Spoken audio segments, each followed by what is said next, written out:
CJ Roy 10,000 ಕೋಟಿಯ ಒಡೆಯ. ಖ್ಯಾತಿ ಇತ್ತು, ಪ್ರಭಾವ ಇತ್ತು. ಹಂಗಿದ್ದಂತಹ ಬಿಸ್ನೆಸ್ ಮ್ಯಾನ್ ಒಬ್ರು ಇದ್ದಕ್ಕಿದ್ದ ಹಾಗೆ ಸೂಸೈಡ್ ಮಾಡ್ಕೊಂಡಿದ್ದು ಯಾಕೆ ಅಂತ ಹೇಳಿ ತನಿಖೆ ನಡೀತಾ ಇದೆ.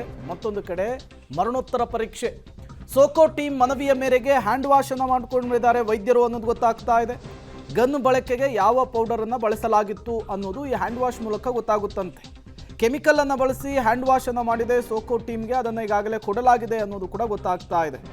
ನೋಡಿ, ಸಿಜೆ ರಾಯ್ ಆತ್ಮಹತ್ಯೆಯನ್ನು ಮಾಡ್ಕೊಂಡಿದ್ರು ಕೂಡ ಅದು ಕಾರಣವನ್ನು ಹುಡುಕೋದಕ್ಕೆ ಹೋಗಲ್ಲ ಪೊಲೀಸರು.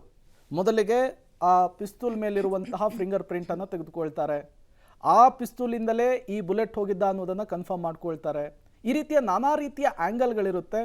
ಆ ಆ್ಯಂಗಲ್ಗಳನ್ನು ಟ್ರೇಸ್ ಮಾಡುವಂತಹ ನಿಟ್ಟಿನಲ್ಲಿ ಈಗ ಪೊಲೀಸರು ಮೊದಲು ಮುಂದಾಗಿದ್ದಾರೆ ಅನ್ನೋದು ಗೊತ್ತಾಗ್ತಾ ಇದೆ. ಹಾಗಾಗಿಯೇ ಈ ಪೋಸ್ಟ್ ಮಾರ್ಟಮ್ಗೂ ಮೊದಲು ಒಂದಿಷ್ಟು ಪ್ರಕ್ರಿಯೆಗಳನ್ನು ಕಂಪ್ಲೀಟ್ ಮಾಡಿರುವಂಥದ್ದು.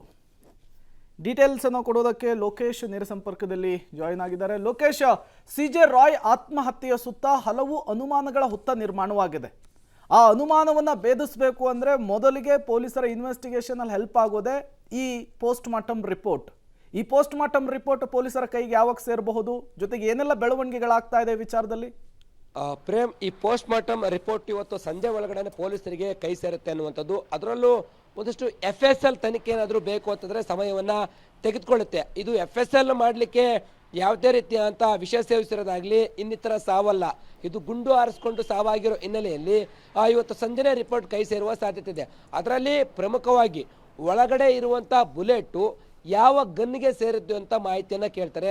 ಆ ಗನ್ನು, ಇವ್ರ ಬಳಿ ಇರ್ತಕ್ಕಂಥ ಗನ್ನು ಮತ್ತೆ ಅವ್ರು ಬಳಸಿರುವಂಥ ಬುಲೆಟು ಅದೆಲ್ಲವೂ ಕೂಡ ಮ್ಯಾಚ್ ಆದರೆ ಇವರ ಗನ್ನಿಂದನೇ ಇವರು ಗುಂಡೆ ಹಾರಿಸ್ಕೊಂಡು ಸಾವನ್ನಪ್ಪಿದ್ದಾರೆ ಅನ್ನುವಂಥದ್ದು ಸಿಗುತ್ತೆ. ಒಂದು ವೇಳೆ ಆ ಥರ ಬೇರೆ ಡೌಟ್ಸ್ ಇದ್ರೆ ಆ ಡೌಟ್ಸ್ಗಳ ಆಧಾರದ ಮೇರೆಗೆ ಆ ಪೊಲೀಸರು ವೈದ್ಯರಿಂದ ಮಾಹಿತಿಯನ್ನ ಕೇಳ್ತಾರೆ. ಈ ರೀತಿಯಾದಂಥ ಟೆಸ್ಟನ್ನು ಮಾಡಿ ಅಂತೇಳಿ ಮನವಿಗಳನ್ನ ಕೊಡ್ತಾರೆ. ಮತ್ತೊಂದು ಆ ಗನ್ನು ಇವರು ಕೈಯಲ್ಲಿದ್ದಂಥ ಆ ಫಿಂಗರ್ ಪ್ರಿಂಟ್ಗಳನ್ನ ಪಡ್ಕೊಳ್ಳೋದಕ್ಕೆ ಮತ್ತೆ ಬಳಕೆ ಮಾಡಿದಂಥ ಪೌಡರ್ ಯಾವುದು ಅನ್ನುವಂಥದ್ದನ್ನು ಕೂಡ ಪತ್ತೆ ಹಚ್ಚೋದಕ್ಕೆ ಈ ರೀತಿಯ ವಿವಿಧ ಆಯಾಮಗಳಲ್ಲಿ ವೈದ್ಯರು ಕೂಡ ಪರೀಕ್ಷೆಗಳನ್ನು ಮಾಡ್ತಾರೆ. Prem, okay, thank you Lokesh ತಮ್ಮೆಲ್ಲ ಮಾಹಿತಿಗಾಗಿ.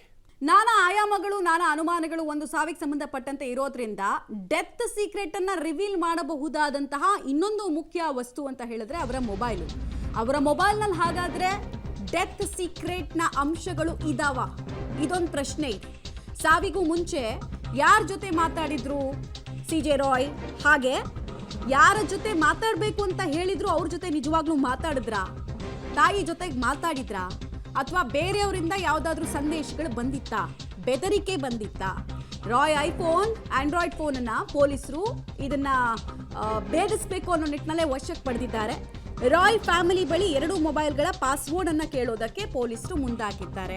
ಯೂಶಲಿ ಯಾರು ತುಂಬ ಕ್ಲೋಸ್ ಇರ್ತಾರೆ ನಮಗೆ, ಅವ್ರಿಗೆ ನಾವು ಇನ್ನೊಂದು ಫಿಂಗರ್ ಪ್ರಿಂಟ್ ಆಕ್ಸೆಸ್ ಕೊಟ್ಟಿರ್ತೀವಿ, ಇನ್ನೊಂದು ಪಾಸ್ವರ್ಡ್ನ ಡೀಟೇಲ್ಸ್ ಕೊಟ್ಟಿರ್ತೀವಿ. ಸೊ ನಿಮ್ಗೆ ಯಾರಿಗಾದ್ರೂ ಗೊತ್ತಾ ಇವ್ರ ಮೊಬೈಲ್ದು ಪಾಸ್ವರ್ಡ್ ಏನಂತ ಗೊತ್ತಾ, ಹ್ಯಾಂಡ್ ಪ್ರಿಂಟ್ ನಿಮ್ಗೆ ಯಾರಿಗಾದ್ರೂ ಇತ್ತಾ ಅಂತ ಕೇಳಿದ್ದಾರೆ. ಒಂದು ವೇಳೆ ಯಾರಿಗೂ ಗೊತ್ತಿಲ್ಲ ಅಂತ ಹೇಳಿದ್ರೆ ವಿಧಿ ಇಲ್ಲ, ಇನ್ನು ಅದನ್ನು ಕೋರ್ಟ್ ಅನುಮತಿ ಪಡೆದು FSLಗೆ ಆ ಮೊಬೈಲನ್ನು ರವಾನೆ ಮಾಡ್ತಾರೆ.